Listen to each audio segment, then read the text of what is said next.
Thank you, Leigh. So next up, we'll hear from the 4 states that we've selected, I guess, right, that are going to talk to us about what's going on in their states. First up is Jen Tucker-Jenks from Florida. She recently completed her first year as the Conservation Programs Manager for the Florida Forest Service.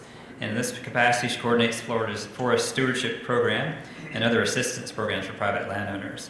She holds a BS in Wildlife Ecology and Conservation from the University of Florida. So she's a gator, right? Yeah, okay. Anyway, we won't hold that against her. An MS in Urban and Regional Planning from Florida State. Wait a minute. Okay. They're rivals, you know. But anyway, and Master in Natural Resource Stewardship Specialization Forest Sciences from Colorado State University. Jen's prior experience includes forest and understory monitoring in Colorado and land management planning with the Florida Fish and Wildlife Conservation Service. So, and I'll let these speakers know you got about 7 or 8 minutes to try to keep us on schedule, if that's okay. Thanks, Jen. You want me to come up there or no? Oh, pass it? Sure. Thank you. Okay, so as you heard, Florida is kind of the guinea pig of the landscape management plan, and we started off in 2017 working with AFF. We have a contract with them for this pilot landscape management plan, and then we subcontracted with Southern Forestry Consultants, which a lot of you might be familiar with if you're from the southern region of the U.S. And like we heard, the landscape management plan for these 16 counties in the western panhandle of Florida really began to be implemented in 2018, and that was prior to my time with the Florida Forest Service, but I've heard a lot about it. There was a lot of speculation from the foresters as to what is this, how is this going to work, how are we going to communicate this to the landowners. So it did require quite a bit of training to get the message to the folks on the ground working with the landowners. But over time, we've been very successful in reducing the paperwork, as they mentioned, having them spend more time in the field with the landowners, and ultimately the landowner is still getting a product. In our state, we decided that to make basically a template where the landowner is still going to get their stand map or any other maps they're interested in, soils maps. They're still going to get a specific description of the resources on the property as well as that landowner's objectives.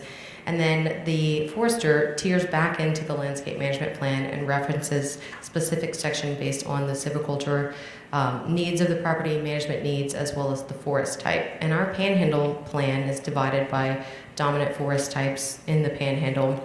We are moving into a statewide plan that Southern Forestry and AFF are developing right now, which should be done by the end of March. And that will be done, like a few of the other states up here, in ecoregions, in level 3 ecoregions. So it's going to be a little bit different. But basically, they'll still be able to refer to specific forest types within the plan for silviculture management activities. And since we've started the LMP in the Panhandle, we've had 75 plans completed that cover over 10,000 acres. And the foresters are really enjoying that in the Panhandle. And we do expect to encounter some resistance as we move to the statewide plan at the end of March. But we're doing a lot of training with our foresters, both in person and online, to kind of address those questions. So that's a little bit about Florida's, and I can move along, and I'm sure we'll have a lot of questions about that as we go forward. But so far it's been very successful for us, and like I said, it was a lot of the messaging about working with the foresters to help them understand what this is and how it reduces paperwork. And another thing I really quickly wanted to point out, if you have a landowner, in our case, we have a lot of folks who don't want to view a landscape management plan or don't want a shortened plan. Our foresters definitely have the opportunity to complete a more comprehensive forest stewardship plan if a particular landowner is still interested in that old format that can be upwards of 30 pages or 40 pages. Okay, thanks. Jen, I have a question for you really quickly, Russell, Sure. if that's okay. Sure. I missed some of what Leigh was talking about, but I heard her mention she saw an uptick in the tree farm plans in Alabama. Did you see something similar in Florida, and did you see that for the stewardship program as well, or no? We have, yeah, and I don't have the tree farm numbers in front of me, but for our forest stewardship plans, like I said, we did see an uptick in the area. Also during that 2018 period where this was implemented, we had Hurricane Michael occur, which obviously a lot of folks were impacted by that, people who are in the stewardship program and not a lot of forest landowners. So probably some aberration there as far as the numbers dipping a little bit lower than we would have seen. But like I said, we've done 75 of the Panhandle landscape management plans so far for forest stewardship plans.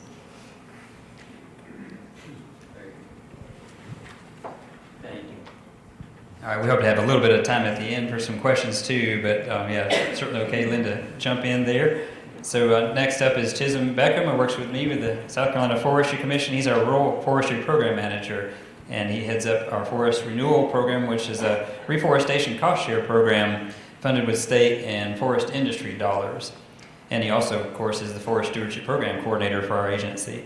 Prior to this position, he served as the Southern Pine Beetle Prevention Coordinator, which involved leading another statewide cost share program for SPV prevention practices. Chisolm's South Carolina registered forester, holds a Master's of Forest Resources from Clemson University and a Bachelor of Biology from Coker College in Hartsville. Chisolm? So I'm kind of new to the job. I'm kind of succeeded Scott, so I definitely had big shoes to fill. But as soon as I was getting the job, Russell informed me, oh, by the way, we got this L&P that we're getting ready to do. And so to really kind of make it short, you know, we looked at Florida's, we looked at Alabama's, and we kind of decided that we wanted to change the format a little bit different than they had already had it set up. And so when we sent the email, it's about a 2 or 3 week reply. But anyway, it was kind of a little monkey wrench in everything. But since we were going to be one of the first states to do a landscape management plan for the whole state, we really wanted to try to get that information in a more efficient way. And so we looked at the ecoregions, which had already been established by EPA years ago. And so we thought that would be a good approach as far as on a funnel type approach using the ecoregions. And so using AFF and then of course the Southern Forest Consultants, they really kind of embraced the idea, and it's really turned out to be fairly good. We really like it. And then from there, if you're a natural resource professional or a landowner, you can kind of say, okay, I got a track here in this Piedmont ecoregion. Then you can kind of look and see how the landscape and landowner objectives apply to that particular ecoregion. And as a landowner or consultant, you can see how far you're differing from the norm or how far you are, into the norm. And that makes a lot of sense because we have a lot of landowners that are fairly, informed, but we also, all of us, we know that we have a lot of landowners that are completely uninformed. The big positive I think about the landscape management process has really been the communication with the stakeholders. So we really with AFF and Southern Forest Consultants, we really had a lot of stakeholder engagement in South Carolina. And in my opinion, that really doesn't do anything but just put more value on the landscape management plan, excuse me, when you have more natural resource professionals in the state that are behind it. And that just makes it that much more likely that the landowners will be behind it as well. We use the landscape management plan similar to what Jim was saying. We definitely want to make sure that landowners have a deliverable. So it'll be a brief plan, stand map, and then of course a schedule of activities. Those will be the components that we hope that the landowners will still get using the landscape management plan. But moving forward, we definitely want to improve the value of what the National Forest Service, state and private forestry, the values that we give to landowners. We got a lot of challenges moving forward, but we definitely want to improve the value of the time that we give to these landowners. We have a lot of resources that we're here to manage, be good stewards of, and we have to be able to sit there and communicate that in a more efficient manner to these landowners to get more work done on the ground, more than ever, really. We just can't sit back and say, hey, let time take care of it. But I think that's about it. Thank you, Chisolm. And I'll just kind of echo what he said about the value of getting the stakeholders together. I didn't have a clue, as far as we got our stakeholder meeting together. And, it's a good thing when you're kind of facilitating a meeting. Chisolm and I are working together on this thing. and you have trouble getting people to be quiet after the breaks, right? I mean, the reason was they wanted to talk with their friend over there from Fish and Wildlife or their person from the DNR or whatever, you know, and it's just like, oh, well, that's good. In fact, some of the folks came, I think, more to talk with themselves than they did with us, but, you know, that's okay. So next up we have Brian Hughett from Tennessee. Let me find Brian's little write-up here. I'm not going to read all of it, okay, Brian? Okay. They sent some pretty nice bios here, you know, so if you want to, you can read the whole thing here. I'll give you the highlights. But so he's a forester and a lifelong resident of Tennessee, and as you might imagine, like all of us, really is committed to sustainable multiple-use forestry. And he was hired as an area forester with the Tennessee Division of Forestry in 2014, and he served over 3 years and had like 5 counties. My goodness. In 2018, he was hired as the Forest Stewardship Specialist, and of course he oversees all the rural forestry programs for the agency there. He received his Bachelor of Science in Forestry from UT, right? I hesitate because you could say, well, of course, University of Tennessee, Knoxville, go Vols. Yeah, and his master's degree also from UT Knoxville. So in his free time, he's an avid canoer and has navigated over 500 river miles through Tennessee and surrounding states. That's pretty amazing. Brian? So happy to be here, happy to discuss Tennessee's progress with the LNP. We're probably lagging behind any other state represented here on the panel. So I wanted to talk about where we are, how we got there. So when I first heard about the LNP, I was still an area forester out there doing the good work, a boots on the ground type of forestry. And let me get a show of hands for anyone in here who has experience being a field forester. All right, keep your hand raised if you believe that the most time-consuming portion of that job was writing forest management plans. There we go. I didn't see much change there, and I recognize that fact covering 5 county-wide area. That backlog of landowners requesting that written forest management plan just grew week after week, and we as a state agency just didn't have the capacity to meet that demand. And I think that demand continues to grow as you get more and more landowners new to forest land ownership who don't have a history in any type of agriculture or land ownership. That demand's just always going to be there and continue to grow as we go forward. So moving into my role as the Forest Stewardship Coordinator, I had the opportunity to hitch my wagon to Alabama, and they were submitting for a multi-state landscape scale restoration grant for the development of the landscape management plan. So we jumped on that opportunity, got those grant funds. I then started my work getting buy-in from the different committees that have a role in forest management across the state of Tennessee. So I got buy-in from our state tree farm committee, our state stewardship coordinating committee, forest industry with Tennessee Forestry Association, and everyone was in agreement that we need more management plans. NRCS with their state technical advisory committee, the biggest barrier to them giving away funds in the forestry sector is the requirement of a written forest management plan. Forest industry and private sector consultant foresters, for the most part in Tennessee, are only writing forest management plans as a loss leader to lead to other, implementation of forest management activities on the property. So the role of forest management planning assistance more or less falls into the laps of the state forestry agencies. So we secured our LSR grant funds, and then we fell into the next pitfall of that, which was actually developing a contract that passes muster with your state central procurement office. So explaining to CPO attorneys and state general counsel what you're trying to do with that money is a very difficult process. I'd be happy to answer any questions regarding how do you tell attorneys what it is exactly that you're trying to do. But all in all, we've got Southern Forestry Consultants approved as our sole source vendor for the development of our LNP.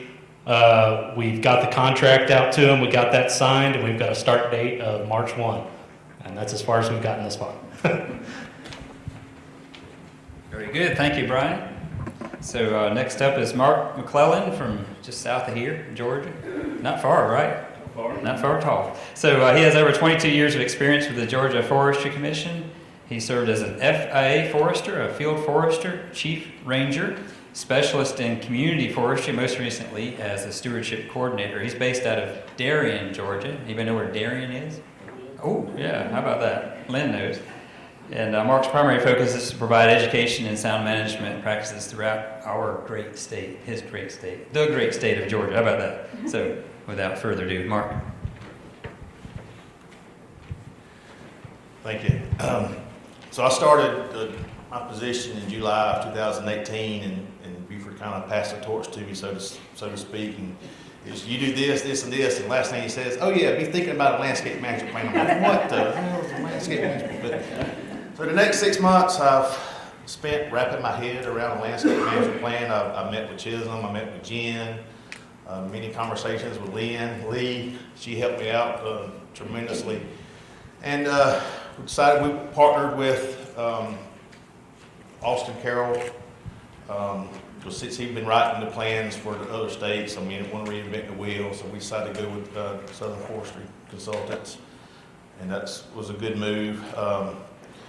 But my biggest concern, I wanted support from the Forest Service before I started this endeavor, and that meant a lot to me. And also I wanted buy-in from our foresters with Georgia, so that was really important. So I had a meeting with them, all-site stewardship meeting, and I kind of pitched the idea to them, and I got the deer in the headlight look, so they all just kind of stared at me kind of the same way I did when I first heard about it. And but over time, I think I've got buy-in from them, got their support. So where we're at right now is I expect the first draft of our plan probably the first or mid-April, and then we'll have our second stakeholders meeting once I get that. So that's kind of where we're at in the process of it. A couple of challenges that I had.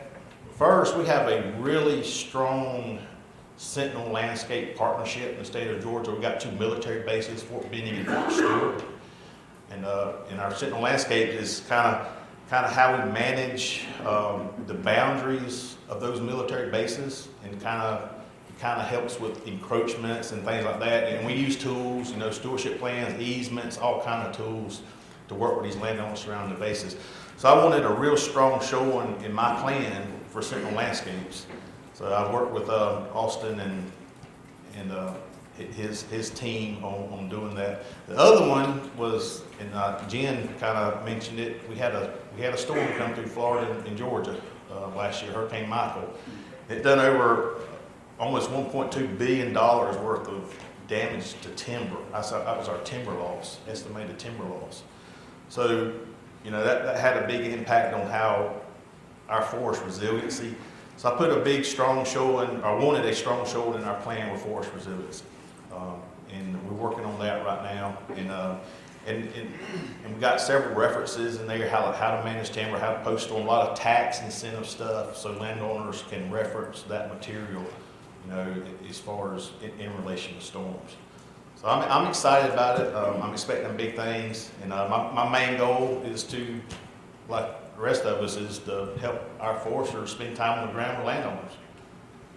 And that's what we all, at the end of the day, that's what we all want. All right.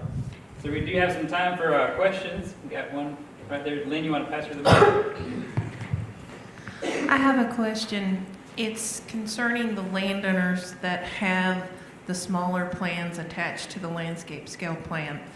Have those landowners been able to get those plans accepted by NRCS in your state through Forest Land Initiative through EQIP? Have they been able to get cost share with those smaller plans, and has NRCS accepted those plans? As one of the few implementers. Yes. So I would say that those look a little different. Basically, it's over 16 counties, so it's about, I think we have 14 foresters over there. So they look a little different, they might be a little more in-depth than, say, like a 4-pager where you have your specific objectives and your stand map, and then which I forgot to mention earlier, thank you for mentioning, the timetable of management and activities is another very important handout to the landowner. So NRCS has been involved in our LMP pilot as well as the statewide. They're a very important stakeholder for us because we want to make sure that we're meeting NRCS standards.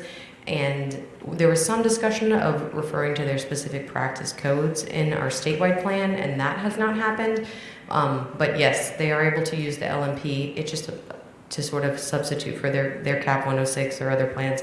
It tends to be a little bulkier than, you know, the 4-pager that we give to some landowners. Other questions? We got the experts up here today. So first, how is this landscape plan going to fit with your forest action plans? And then also, how are you going to address priority forest stewardship areas with your plans? Do I need to repeat that? Yes. Okay, so how are you going to address, or how is this going to dovetail with your state forest action plans? And then how are you going to address the priority forest stewardship areas with these plans?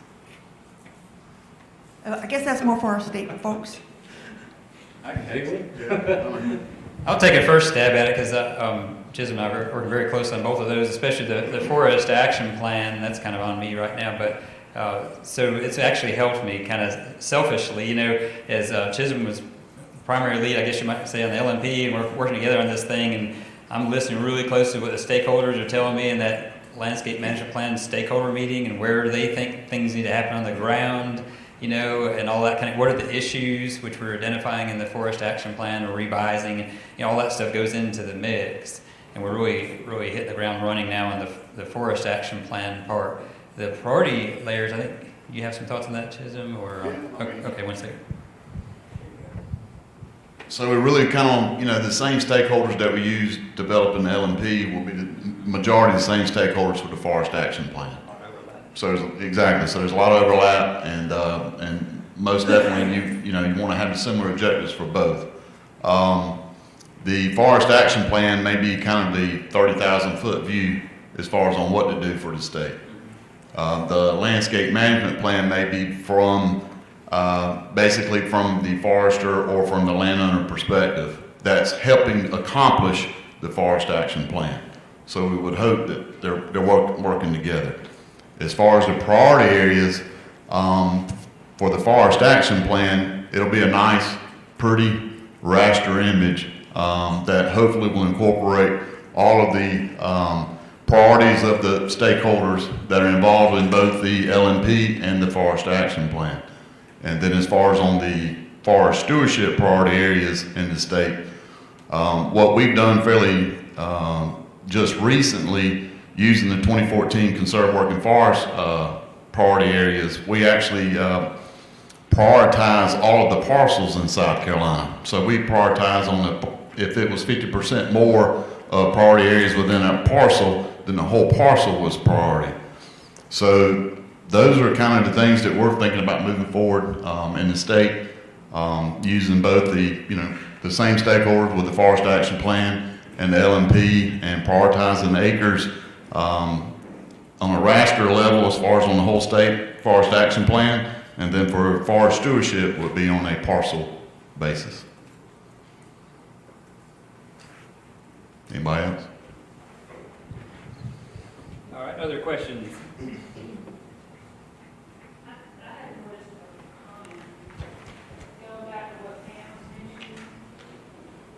Going back to what Pam was mentioning about NRCS and making sure that they're at least on board or realize or recognize what you're trying to do with the landscape management plan and understand that it still meets forest stewardship standards and guidelines when it comes to their programming. Have y'all specifically, especially the ones that are early on, did you specifically reach out to NRCS and say, hey, this is what we're doing, or are you thinking about doing that to kind of lay that groundwork to make sure that once you start your landscape management plan and you have landowners with a plan that they are still going to be eligible for their cost share through NRCS? Because part of the theme of this meeting is shared stewardship. Y'all heard some of that from the beginning. And a big part of connecting those dots is stewardship's the gateway, is where the plan comes in, but NRCS is the one that provides the technical funds for implementation. We really need both of those connecting, so I can see it being really important dot to make on the front end versus the back end. So I was just curious. I can comment on Tennessee specifically. You know, recognizing that Tree Farm, Forest Stewardship, and NRCS share a joint management plan template, we definitely thought it was important to keep that that kind of standard, that acceptance for all programs, including NRCS especially. So we brought them to the table even in our initial scoping meetings. And going forward, we plan to work with them on our development. Quick follow-up, and Jen mentioned this. I know for NRCS, they're really concerned with the practices, the schedule, the codes that they are used to using. And I did a little bit of this in Georgia, so I was just curious if y'all might be doing this. Is it possible to input NRCS codes when you have those trimmed down practice schedules to make it easier for NRCS just to take what y'all developed for the landowner and punch it into their system? So I won't speak for everyone's LMP, but in Tennessee specifically, the LMP wasn't designed to be a replacement for a stand level specific prescription plan. So it's more of the comprehensive overarching plan that leads to the development of a specific practice plan, which the practice codes would be and the timeline would be given to the landowner. So you may be considering in those smaller plans inputting practice codes to make it easier for NRCS? Yes, absolutely. That's awesome to hear, because anything that will make it easier and more seamless would be good for the landowners. So, That's also true of the state contract state too, so, these national MOUs and national templates are great and all that, but if you have a state contract state that, they're still gonna keep file the plans you want to, but if the state contract doesn't support it, then they're still gonna write their own plan. any suggestions on how to engage the state contract? Find one that's interested in forestry. I'm just telling you, we have a hard time engaging the state con in our state because, Texas is a large state and forestry is smaller compared to ag. So Texas is an ag-dominated state, and so that's where NRCS looks towards is ag, and so forestry is an afterthought. And so we have fought for years, and I will say, Jan, thank you, because you put me in their office years ago. We have gotten better, but we still fight that issue of our guys write plans that by all definitions meet the national MOU, everything. It meets the standard for NRCS, but yet they're sending the district conservationists out there to write a second plan because they want their plan. And it's the acres chase dollars and dollars chase acres. That's the game. Because the DCs they're held accountable for the acres that they enroll in their local area. And so if you're taking away a plan from them, then they don't get credit for that, and then it's politics. And so it's just, I don't know if there is a simple answer for that, but these plans are great, these templates are great, but if your state NRCS is, I won't say anti-forestry, but if their interests are elsewhere, they may be reluctant to accept these, and they still want their own plans written. I'm going to get to you. Hang on, let's follow up on this real quick.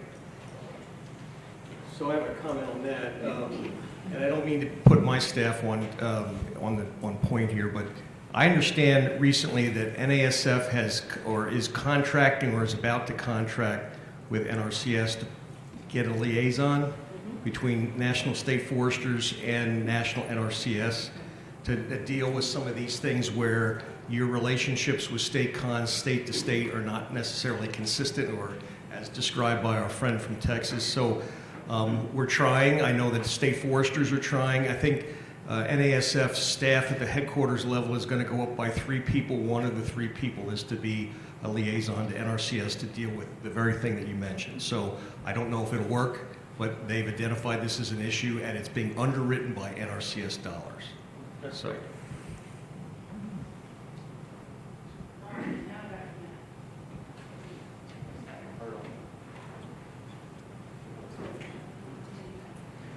Yeah, so this question's for one of the 2 states that's already been doing this. So I wonder if you could speak a little bit more about what that landowner-specific data looks like in this landscape plan. So we talked a little bit about NRCS and how they need a little bit more information than what a general landscape plan is. So is it kind of like a template you have or handouts you give to the landowner, or do you just do some sort of small practice plan that you attach to this landscape plan to get some of those stand metrics and things like that that you need to get it up to either NRCS standards or just making it more useful for a specific landowner to make decisions about their property? Sure. Yeah, so they are still getting, I think Chisolm mentioned, we do have a template that we use as far as what each landowner gets who's tiered to the LMP. The landowner gets a link to the full LMP. Nobody ever prints it, it's quite extensive.